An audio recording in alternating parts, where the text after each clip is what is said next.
और अब वक्त है पूरे दिन की खबरों का हिसाब किताब करने का, उस शो में जिसका नाम है बिग एंड बोल्ड। नमस्कार, लेकर हाजिर हूं मैं सबसे पहले वो खबरें जो खास तौर से फोकस में रहने वाली हैं। आज आपको दिखाएंगे मलंगगढ़ पर आर पार, मंदिर है या मजार, दोनों पक्षों के दावे आपके सामने होंगे।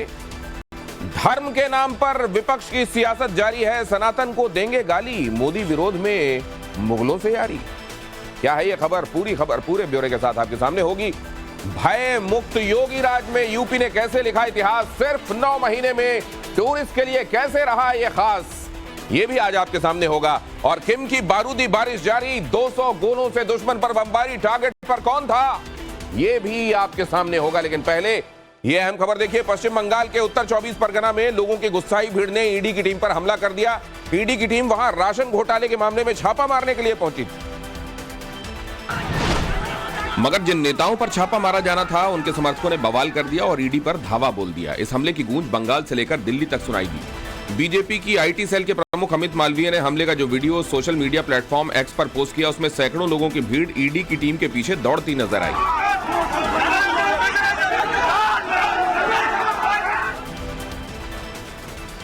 भीड़ में शामिल कुछ लोगों के हाथों में लाठियां और डंडे भी नजर आए। आरोप है कि इन लोगों ने ईडी की टीम पर पथराव भी किया, जिसमें एक अधिकारी बुरी तरह जख्मी हो गया।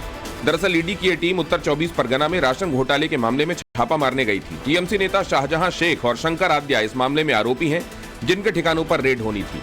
राशन घोटाले के इस मामले में ममता सरकार में मंत्री ज्योतिप्रिय मलिक को पहले ही गिरफ्तार किया जा चुका है। जब बाकी नेताओं पर गिरफ्तारी की तलवार लटकी तो भीड़ ने ईडी पर ही हमला बोल दिया। बंगाल में हुई इस घटना ने ईडी गठबंधन के बीच की दूरी को और ज्यादा बढ़ा दिया। कांग्रेस नेता अधीर रंजन चौधरी ने इस घटना के बहाने सीधे ममता बनर्जी को निशाने पर लिया, क्योंकि बंगाल में ये सारे आदि है। आज जख्मी हुए हैं, कल ईडी वाले अगर खत्म हो जाए, खून हो जाए, तो हमें मुझ जैसे लोगों के लिए ये आज सच की बात नहीं होगी। वहीं बीजेपी को इस घटना के बहाने ममता बनर्जी को घेरने का मौका मिल गया। बंगाल की कानून व्यवस्था पर सवाल उठाते हुए बीजेपी ने इस घटना की कड़ी निंदा की। যে আক্রমণ শুধুমাত্র কেন্দ্রীয় নিরপেক্ষ তদন্তকারী সংস্থার উপরে নয়, এই আক্রমণ ফেডারেল স্ট্রাকচারের উপরে আক্রমণ। मामले ने सियासी तूल पकड़ा तो टीएमसी भी सफाई देने आ गई। हालांकि हिंसा को गलत ठहराने के बजाय टीएमसी नेता कुणाल घोष ने ईडी के अधिकारियों पर ही लोगों को भड़काने का आरोप लगा दिया। भाजपा का इंस्ट्रक्शन पर ये एजेंसी वालों और सेंट्रल फोर्सेस वहां पर जा रहा है और इलाका में प्रोवोकेशन दे रहा है। पश्चिम बंगाल के राज्यपाल सीवी आनंद बोस ने भी इस घटना की निंदा की और राज्य में इस तरह की घटनाओं को रोकने की बात कही। खबर है कि पूरे घटनाक्रम के बाद ईडी ने टीएमसी नेता शाहजहां शेख को गिरफ्तार कर लिया है। राशन घोटाला ममता सरकार के गले की फांस बना हुआ है और उनके कई मंत्री और नेताओं के नाम इसमें शामिल हैं। ईडी ने इंडियन नेशनल लोकदल के पूर्व विधायक दिलबाग सिंह और उनके करीबियों पर छापेमारी कर भारी मात्रा में कैश और हथियार बरामद किया है। छापेमारी के दौरान ईडी को कई विदेशी बंदूकें, 300 जिंदा कारतूस, 100 से ज्यादा विदेशी शराब की बोतलें, 5 करोड़ रुपए कैश और करीब 5 किलो सोने के बिस्किट बरामद हुए। एक दिन पहले ईडी ने पंजाब और हरियाणा में 20 जगहों पर छापेमारी की थी। ये छापे आईएनएलडी के पूर्व विधायक दिलबाग सिंह और कांग्रेस के पूर्व विधायक सुरेंद्र पहवा के ठिकानों पर मारे गए थे। और बाहुबली मुख्तार अंसारी पर एक बार योगी सरकार की तरफ से फिर बड़ा एक्शन हुआ है। लखनऊ में मुख्तार के करीबी रहे सिराज के हॉस्पिटल पर बुलडोजर चलाकर गिरा दिया गया। बताया गया कि इस हॉस्पिटल को बगैर नक्शा पास कराए बनाया गया था और हॉस्पिटल की बिल्डिंग बनाते वक्त कई नियमों को ताक पर रख दिया गया था। 5 मंजिला यह हॉस्पिटल लखनऊ के बर्लिंगटन चौराहे पर है, जहां बुलडोजर के साथ पहुंचे प्रशासन के अधिकारियों ने उसे जमींदोज करने की कार्रवाई।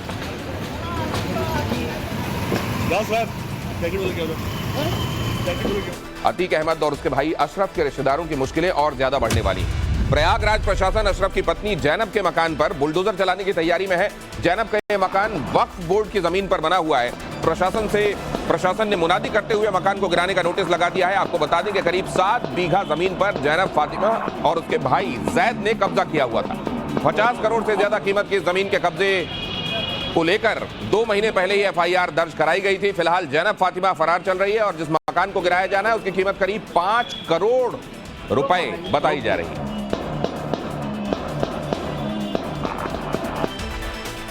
महाराष्ट्र के रत्नागिरी जिले में मुंबके गांव रत्नागिरी में मुंबके गांव है। यहां अंडरवर्ल्ड डॉन दाऊद इब्राहिम के बचपन का घर नीलाम हो गया।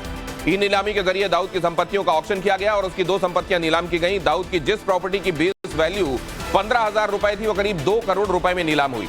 जबकि उसकी दूसरी प्रॉपर्टी की वैल्यू 1.5 लाख के करीब थी, वो करीब 3.5 लाख रुपए में नीलाम हुई। दिल्ली के एक वकील ने दाऊद की इन दोनों संपत्तियों को खरीदा है। आपको बता दें कि रत्नागिरी के मुंबई में इस घर में दाऊद ने अपना बचपन बिताया था और यह घर उसके पिता इब्राहिम कास्कर ने बनवाया था। लुधिया में प्राण प्रतिष्ठा की तैयारियां अंतिम चरण में है। 22 जनवरी को 500 से ज्यादा सालों का इंतजार समाप्त हो रहा है। भगवान राम मंदिर में विराजमान होने का न्योता अयोध्या के इकबाल अंसारी को भी मिला। इकबाल अंसारी अयोध्या केस के मुख्य पक्षकार रहे। उन्हें श्री राम जन्मभूमि तीर्थ क्षेत्र ट्रस्ट ने निमंत्रण पत्र भेजा है। 30 दिसंबर को जब पीएम मोदी अयोध्या पहुंचे थे, तब इकबाल अंसारी ने पीएम पर फूल भी बरसाए थे।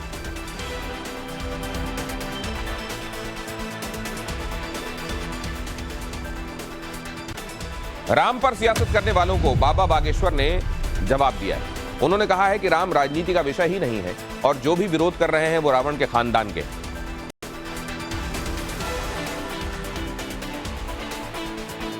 इतनी मूर्खतापूर्ण बातें हैं ये। और पहले तो उत्तर हम आपको ये दे देंगे कि वहाँ पर अस्पताल वहीं पर क्यों बनना चाहिए? मस्जिदों पे बनवाओ, चर्चों पे बनवाओ।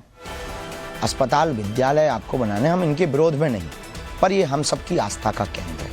सबकी आस्था है, सबकी आस्था है तो हम राम भक्तों की भी आस्था है। हम राम भक्तों की आस्था है तो केवल यही राम भक्तों के मंदिर पर ही अस्पताल क्यों बनना चाहिए? अब रही बात कि अपने ही लोग टिप्पणी उठाते, आपने ऐसा कहा, तो वो अपने नहीं है, वो रावण के खानदान के हैं। और रावण के खानदान के लोग इस प्रकार की वार्तालाप करते हैं, उनको शैम करिए। और पूरा उत्तर भारत इन दिनों शीतलहर की चपेट में है। पहाड़ी राज्यों में बर्फबारी ने लोगों की मुश्किलें और बढ़ा रखी हैं। मैदानी इलाकों में हड्डियों को गलाने वाली ठंड पड़ रही है। गर्मी के मौसम में राजस्थान के जो इलाके बुरी तरह झुलसते हैं, वो भी इन दिनों भीषण ठंड की वजह से ठिठुर रहे हैं। चुरू में न्यूनतम तापमान 1 डिग्री सेल्सियस तक पहुंच गया, जबकि बीकानेर में 2 डिग्री तापमान रिकॉर्ड किया गया। इधर दिल्ली में भी जबरदस्त ठंड पड़ रही है। दिल्ली में आज का न्यूनतम तापमान 9 डिग्री सेल्सियस दर्ज किया गया, जबकि अधिकतम तापमान भी 12 डिग्री के आसपास ही रहा। आलम यह है कि दिल्ली वालों को पिछले कुछ दिनों से सूरज के दर्शन तक नहीं हुए हैं और कम विजिबिलिटी की वजह से सड़क पर गाड़ियां चलाने वालों को भी खासी परेशानियां हो रही हैं।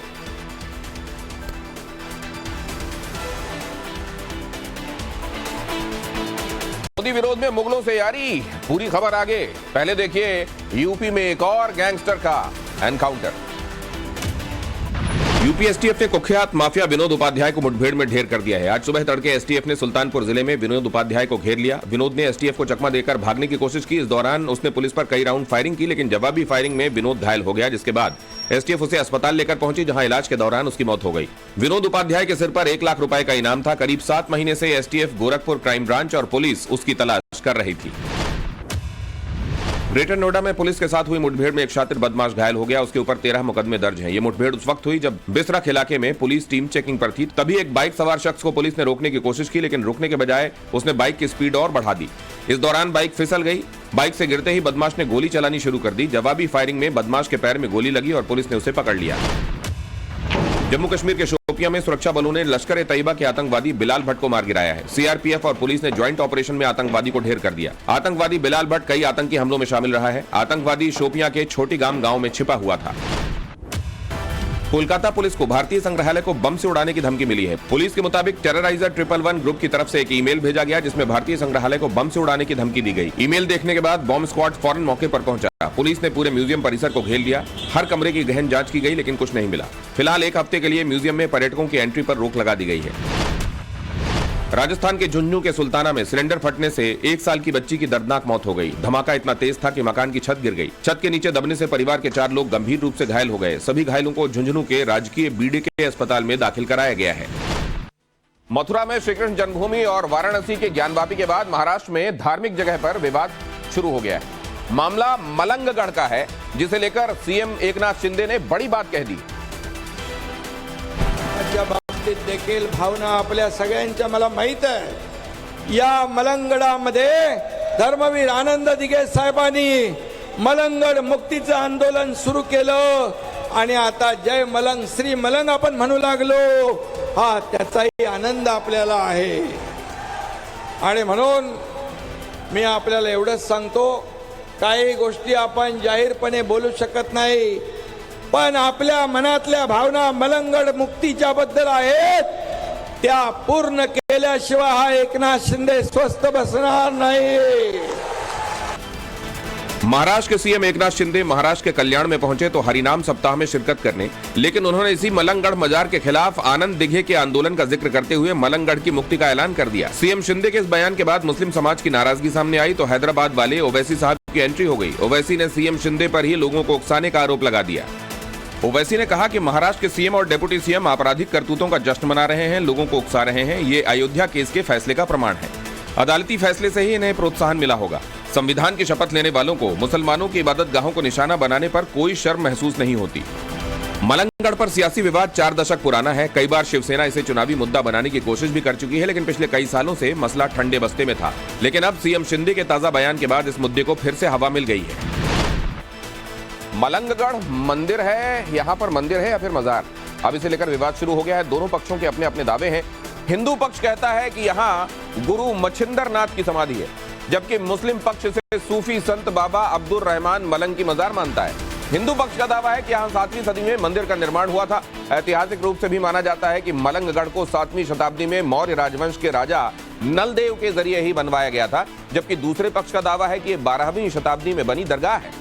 हिंदू समुदाय का दावा है कि यह समाधि नवनाथ के अवतार श्री मच्छिंदर नाथ की है, जबकि दूसरे पक्ष का दावा है कि यह यमन से आए सूफी की दरगाह है। दोनों पक्षों के अपने अपने दावे और अपने अपने तर्क हैं। हिंदू पक्ष कहता है कि उसे यहाँ पूजा का पूरा हक है, जबकि दूसरे पक्ष का दावा है कि यहाँ 800 साल से पूजा और आरती हुई ही नहीं। अगली खबर यह कि सीएम योगी आदित्यनाथ ने आज लखनऊ में नो यो आर्मी फेस्टिवल का उद्घाटन किया। इस दौरान उन्होंने सेना के हथियारों की प्रदर्शनी देखी, साथ ही गन को हाथ में लेकर बारीकियों को समझने की कोशिश भी की। सीएम योगी टैंक पर भी चढ़े। इस दौरान सीएम योगी ने कहा कि यूपी वीरों की भूमि है और प्रदेश के कई जवानों ने शहादत दी है। उन्होंने कहा कि इस तरह के आयोजन से युवाओं को सेना के शौर्य और पराक्रम को समझने का मौका मिलता है।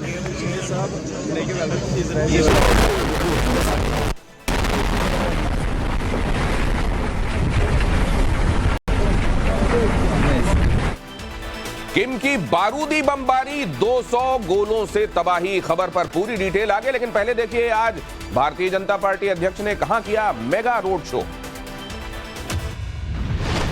बीजेपी अध्यक्ष जेपी नड्डा ने आज सोलन में रोड शो किया। नड्डा ने कांग्रेस पर तीखा हमला बोलते हुए कहा कि झूठ बोलकर राजनीति नहीं चलती, कांग्रेस लोगों को धोखे में डालकर राजनीति करती है। नड्डा ने कहा मध्य प्रदेश, राजस्थान और छत्तीसगढ़ में जीत की हैट्रिक के बाद अब 2024 में भी जीत की हैट्रिक लगेगी। आम आदमी पार्टी के नेता संजय सिंह इस बार जेल से ही राज्यसभा चुनाव के लिए नामांकन फॉर्म भरेंगे। राउज एवेन्यू कोर्ट ने संजय सिंह के आवेदन पर सुनवाई के बाद उन्हें जेल से नामांकन भरने की अनुमति दे दी है। 27 जनवरी को संजय सिंह की सदस्यता समाप्त हो रही है।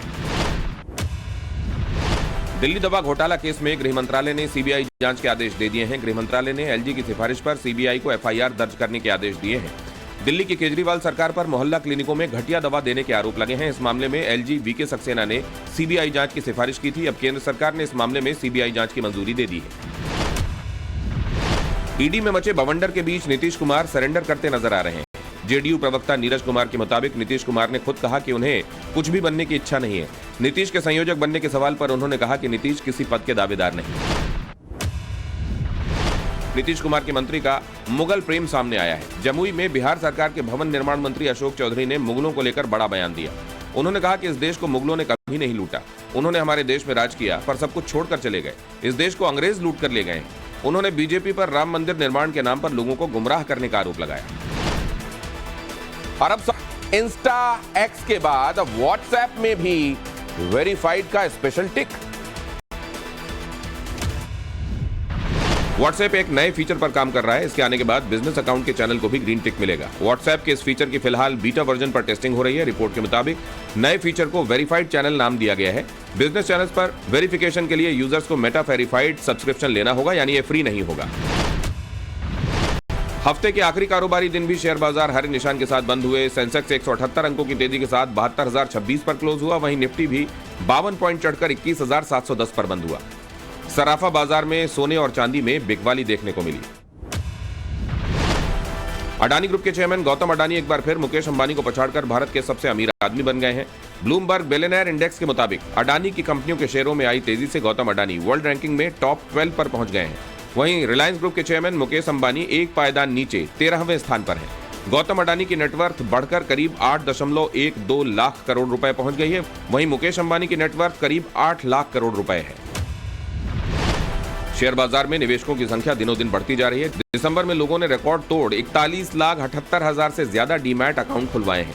इसके साथ ही कुल एक्टिव डीमैट अकाउंट की संख्या 13 करोड़ 93 लाख पहुंच गई है।